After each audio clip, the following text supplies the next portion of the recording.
to my cellar. I've given a few of these some thoughts after I've cut and pasted them earlier. My thinking's changed on a couple of them as I've been doing that, so we'll see where it's at by the time I get to them. Glad the Dragon #1 cover artist is still kicking and doing well. The cover is iconic. I plan on never parting with my copy until I'm gone from this earth. Well, it might surprise you to know that that was not a painting. It was a black and white line drawing that Bill gave me, what we called line art, and then we cut liths. We, being the printer, and we cut liths, which were pieces of transparent colored film. So we cut the green and the red in just to give it some color. It's funny, I know now it is an iconic image, and yet it was very much hurry up and what can we do in a hurry? Has to be a dragon, and so that's what we did. And yeah, I'm delighted Bill's still well, and I hope he's still well when I have to go back there again next year for another reunion. We'll see. Okay. Thanks for answering my question. Well, I'm not sure which question that was. Totally makes sense. It's always interesting to see how game systems evolve and conceptually change as they grow. Yeah, let's talk about that. That evolution. Board games can't, because that's not the way board games are designed. They're now I'm talking about simulation games, military war games, board games. Most family board games have rigid rules that have to play by for the system to work. That being said, there are some board games that have become more flexible because we've adopted house rules, like the thing with free parking and Monopoly. Okay, it's not a rule. The thing about if you land on it and you don't buy it, everybody else gets a chance to buy it right there on the spot. A lot of those things aren't played in every family and every group. They certainly are at the championships, you can be assured. But those things have grown out of the original rules of Monopoly. Now, miniatures as a hobby has evolved because when I first started, we had a few sets of rules. They were very linear, very rigid. Some were better than others. There were some I very much enjoyed playing, and some of them I found very little enjoyment in. And they have evolved as concepts of scale have changed in the potential gaming public's mind, potential gamers to get into minis. And there are some game systems that minis are an integral part of, not necessarily role-playing. There's another evolution. The Warhammer stuff, the Flames of stuff, the Flames of War, I think that was the armor game, Wings of War. Those have evolved, though I still enjoy the old Fight in the Skies / Dawn Patrol. It's still my favorite for that period of time. But yeah, games do evolve, and certainly role-playing games are the greatest example of the evolution, because what I helped write, edit, publish, etc. from 75 on is nothing like 5e. Through just taking D&D and not even going with RuneQuest or any of the other role-playing games, Traveler or Tunnels and Trolls or whatever. They've all evolved. In the case of D&D, they've gotten more rigid and proscribed, and they've also gone in directions that I don't care for, because they've taken away a lot of the free will, if you will, in role-playing with all the skills and abilities in that.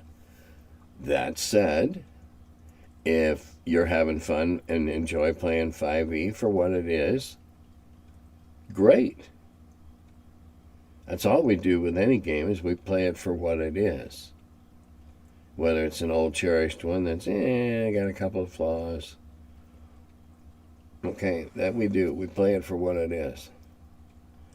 Now, here we go. The older I get, the less I have in common with the general crowd of people who play D&D. I want more medieval Europe. I want human-centric. I want to save the princess from the dragon and be awarded with lands and titles. And I got into D&D at 13 with 2nd edition and loved playing high fantasy, anything but human in my day. The identity politics get old fast. The world-shattering quest to kill gods get old fast. I get old fast. Well, I understand where you're coming from, I think. Now, we can approach your first statement less in common with the general crowd of people. We can approach that one right away, because if we take the general crowd of people and being all the people that play D&D in various editions, then certainly if you played first and second or in that period in there, yes, you have less in common, because yes, sadly, we're becoming fewer in number. As our numbers diminish and 5e numbers increase, we will become increasingly smaller in terms of being a proportion of the hobby. However, with the internet, there's no reason that we can't stay in touch. With game conventions, no reason that we can't congregate and share our love of what we do with others. But yeah, that's a statistical certainty that you will have less and less in common, because there'll be less and less people your age who have been playing as long as you have. Look at me. I don't think there's anybody my age who's played longer than I have. Not bragging, just making a point. Everybody else is dead. It's going to happen.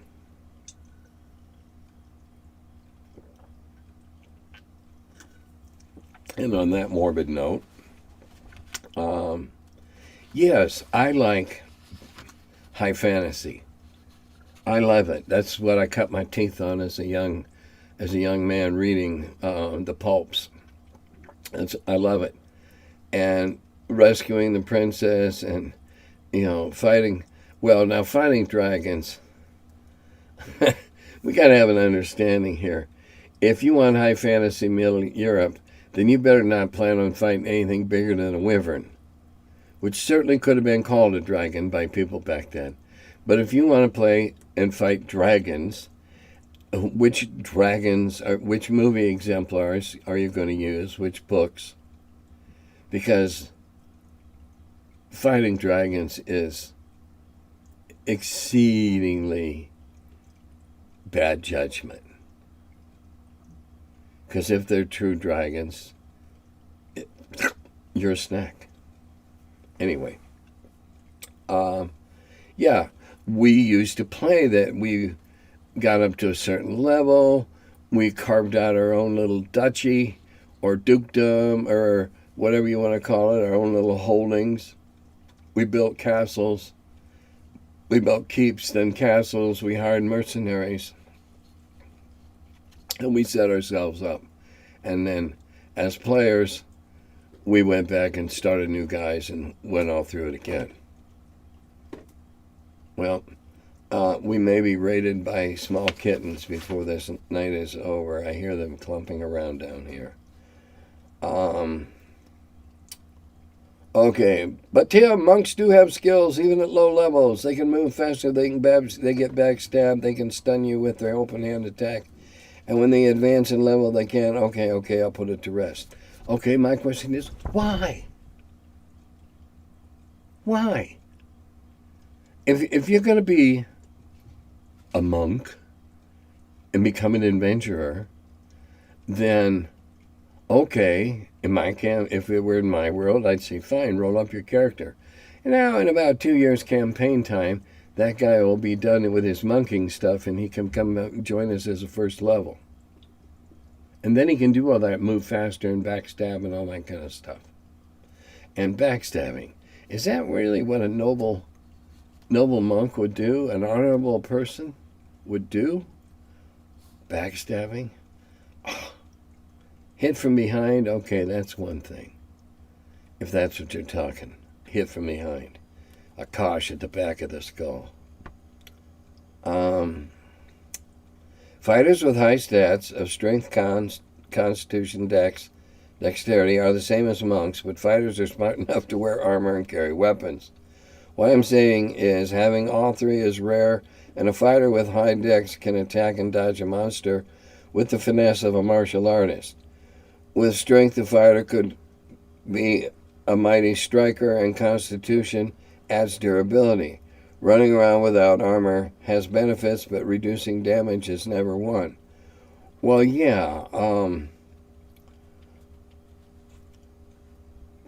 Let's take a Bruce Lee Chopsaki type movie where they're, smacking each other in the chest and with hands of death and all that kind of stuff.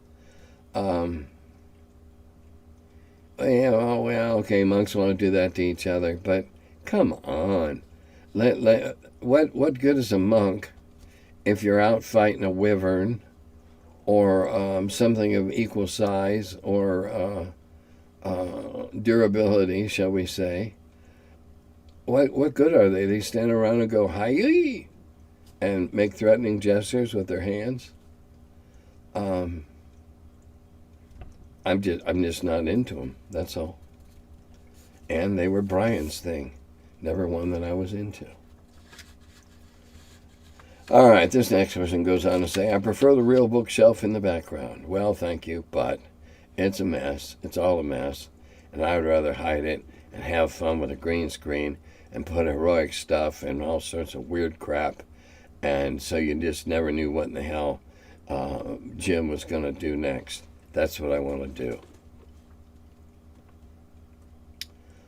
Okay, now, these last all deal with one thing, and that is the next comment. This person never liked monks, much preferred the assassin class.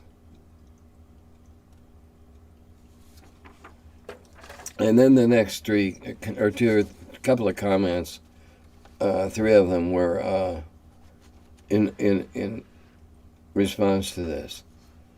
Now, back in the day, when the thief was a new thing, people playing thieves stole from the party members because, hey, we're thieves. That's what we do. If you had a thief in the group to help you with traps and doors, and things like this, because you're on a mission, nobody trusted the thieves to give an honest count of what they found, not pawn something or whatever, because, hey, they were thieves. Well, after a while, it settled into they're specialists at doing these things, but if they know what's good for them, they're not going to steal from their party members, or they're going to be severely chastised in many and sundry unpleasant ways. There's no way you can tone down the assassin. To introduce an assassin into a campaign is kind of underhanded. Most the player characters identify themselves by their type. And an assassin can easily pass himself off as a fighter or as a thief. Or if he's a real good actor, even as a monk, if you use those despicable things. Until it's time for him to make his hit. That's a betrayal of the group by the dungeon master. Unless the assassin is an NPC who is set in the way of the group as an obstacle or a foe to be overcome. Now, back to the comments. Honestly, if there's one class that should only be an NPC, it should be assassins, as it makes no sense why Hitman would go off with a party of adventurers. Forgive me, Don Corleone, I'd like to kill the Turk for you, but I have to go off with my elf and halfling friends to fight orcs and loot treasure chests. Good point. Next person says, I like the darkness of it. You could also say that why would adventurers who are after gold employ a thief? Well, there again, I think you employ a person from that class, that thief, rogue. Okay. They toned it down to rogue so it didn't sound so blatantly criminal.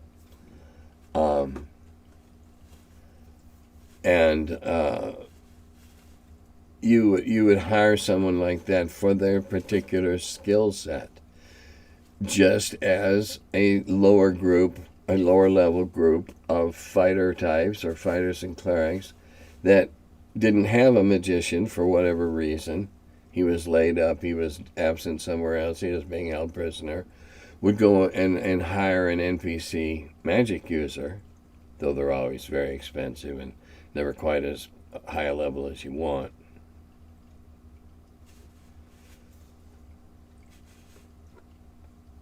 Well, I lost the train there for a second. I got sidetracked on that level. You employ a thief for specialized skills, noticing traps, picking locks, finding secret panels, doing things that if they were out on their own being burglars, they know how to do and do well. You don't hire them expecting that they're going to steal from you. You don't hire them expecting that they're going to short count you or palm a really valuable gem that they come along and, stick it in their sock. Now, if that's the way you want to play your campaign, I'm not. In fact, I know a couple that are probably played that way. But the darkness of an assassin, who are they here to kill? No.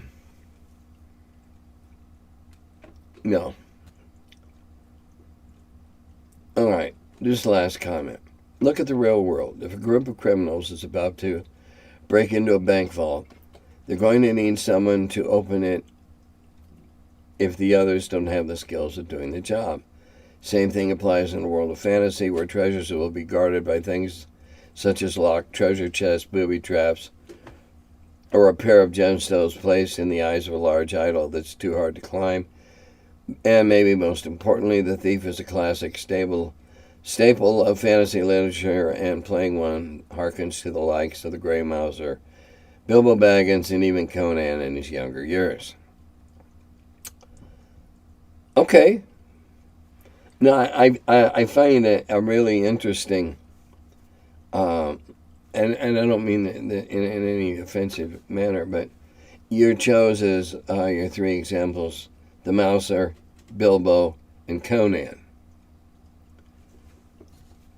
All right, let's examine them. This will be fun. Let's examine them in their movie roles, okay? We don't have a Mouser movie we can fall back on, but we all, he's well described as small and nimble and quick and clever with his hands and quick with his sword, etc., etc. Then we have Conan, who what he lacks in thieving skills, he makes up for in muscle and snake-killing abilities. And then we have Bilbo. Bilbo, who does not claim to be a burglar, who does not want to be a burglar, is embarrassed by the idea that he's been sold to the dwarves as a burglar. Is no thief whatsoever. He proves to be clever, but he is no thief with no skills in that regard. So, in my old campaign, and I know I go back ad nauseum about that, we had a player who developed into the prototypical thief, just got better and better at picking locks and finding stuff and whatever, and, great dice, whatever, but it happened, and so they became, and they kind of evolved naturally, never stealing from the group, just using their skills for the benefit of the group. And that's what I think a hale and well-met party of adventurers should do. All right, that's about it for tonight. Those of you who are Patreon 9s, if you want to do I've got a meeting scheduled for Saturday evening on Zoom. If you want a Q&A, let me know. Email me or PM me on Facebook and let me know. If a couple people want to do it, we will.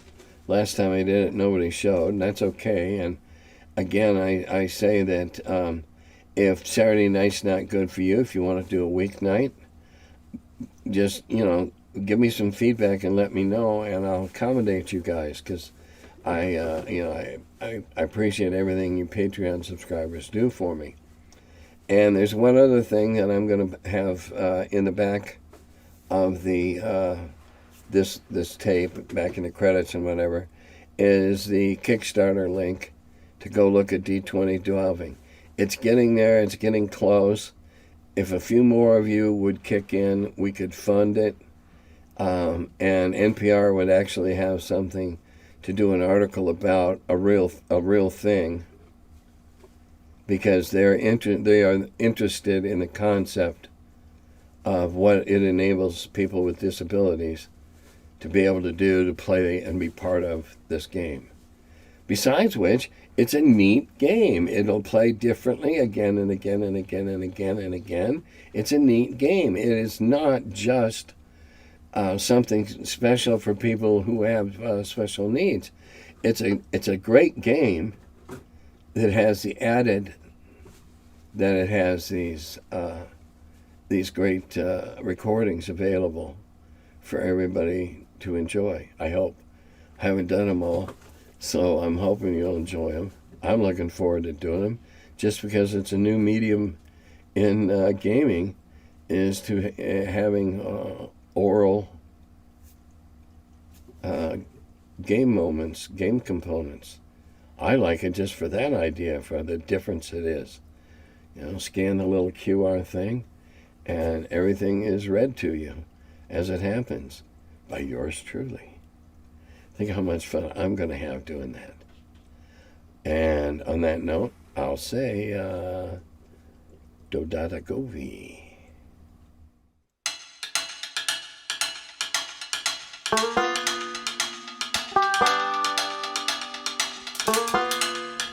Hello, and welcome to my cellar.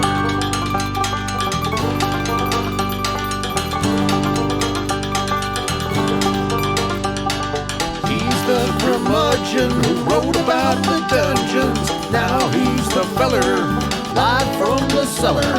Talks about D&D and old school RPGs. Still quite a feller, the curmudgeon in the cellar.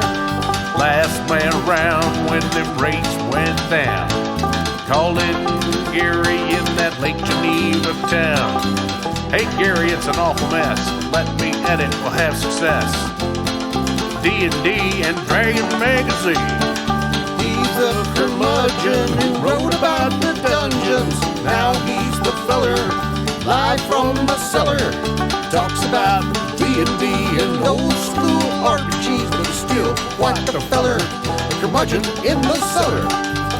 Magic missile, it's a mortar shell. Make it hit in the first level spell. Brought psionics to the game to attack that wizard's brain. ESR and fantasy, collection of micro armory. Titan with tramp under a tree, high as could be. He's the curmudgeon who wrote about the dungeons. Now he's the feller, live from the cellar.